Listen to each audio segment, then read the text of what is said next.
Gold trusted gold buyers. మీరు తాకట్టు పెట్టిన బంగారాన్ని విడిపించి ఈ రోజు ఉన్న మార్కెట్ ధరకు కొనబడును.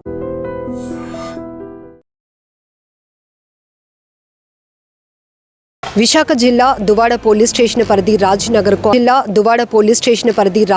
కాలనీలో జరిగిన డబల్ మర్డర్ జంట హత్యకు సంబంధించినటువంటి కేసు దర్యాప్తు అయితే వేగవంతంగా జరుగుతోంది. ఇన్వెస్టిగేషన్ ఆఫీసర్ సిఐ గారు మనతో పాటు ఉన్నారు. అసలు ఏం జరిగింది, ఎన్ని గంటలకు పోలీసులకు ఇన్ఫర్మేషన్ వచ్చింది, ఈ వివరాలు అడిగి తెలుసుకుందాం. సార్, ఎప్పుడు జరిగింది సార్ ఈ ఘటన? ఈ ఘటన మా దృష్టి వచ్చేసరికి నిన్న ఈవినింగ్ వచ్చిందండి. డైల్ 100 ద్వారా వచ్చింది.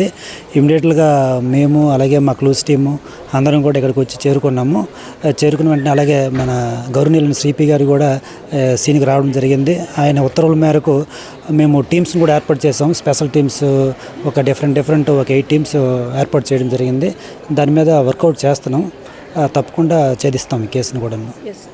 అంటే ఏంటి సార్, వాళ్ళు ఏం చేస్తూ ఉంటారు? అంటే ఏమైనా డిస్కషన్ జరిగిందా, లేకపోతే ఏదో సౌండ్స్ వినిపించాయి మమ్మల్ని కాపాడండి అంటూ లోకల్గా ఉన్న వాళ్ళు చెప్తున్నారు? ఏంటి సార్?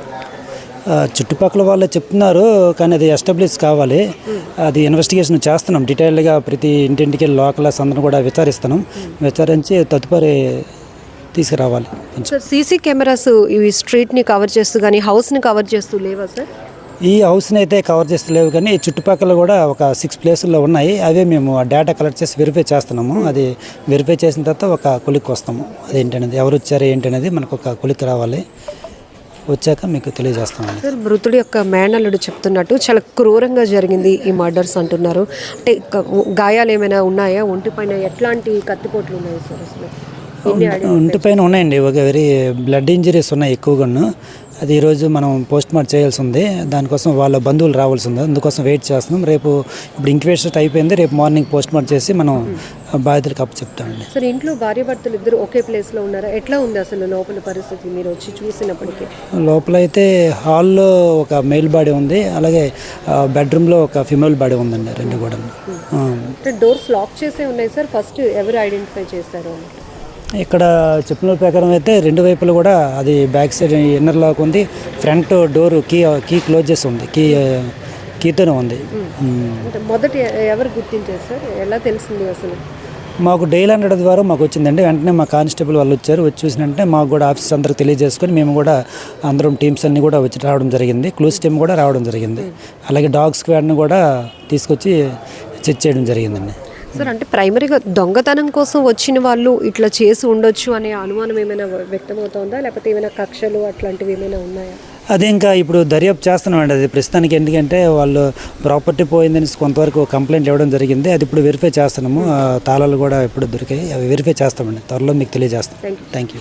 సో డైల్ 100కి వచ్చినటువంటి కంప్లైంట్ ఆధారంగా క్లూస్ టీమ్స్ కూడా ఇక్కడికి చేరుకున్నాయి. అలాగే దువ్వాడ పోలీసులు, ఈవెన్ విశాఖ నగర పోలీస్ కమిషనర్ గారు కూడా సీన్లోనికి రావటం, పూర్తిగా ముమ్మరమైన దర్యాప్తు కొనసాగుతోంది. ఈ కేసుని ఛేదించడం కోసం 8 బృందాలు కూడా ఇప్పటికే గాలింపు చర్యలు చేపడుతున్నాయి. దీనిపైన 8 టీమ్స్ని కూడా మేము ఏర్పాటు చేయడం జరిగిందని చెప్తున్నారు. ఇంకొకటి ఏంటంటే హౌస్ని కవర్ చేస్తూ సీసీ కెమెరా లేకపోవడం వల్ల ఇది కొంచెం టఫ్ అవుతోంది. కానీ ఖచ్చితంగా రోడ్ని కవర్ చేస్తూ కొన్ని సీసీ కెమెరాస్ ఉన్నాయి కాబట్టి వాటన్నిటిని కూడా వెరిఫై చేస్తున్నామని కూడా ఇన్వెస్టిగేషన్ ఆఫీసర్ సిఐ శ్రీనివాసరావు గారు చెప్తున్నారు. ఏదేమైనా ఈ ఘటన మాత్రం చాలా బాధాకరం అని చెప్పొచ్చు. ఒక్కసారిగా ఈ ప్రాంతం అంతా షాక్లోనికి వెళ్ళిపోయింది.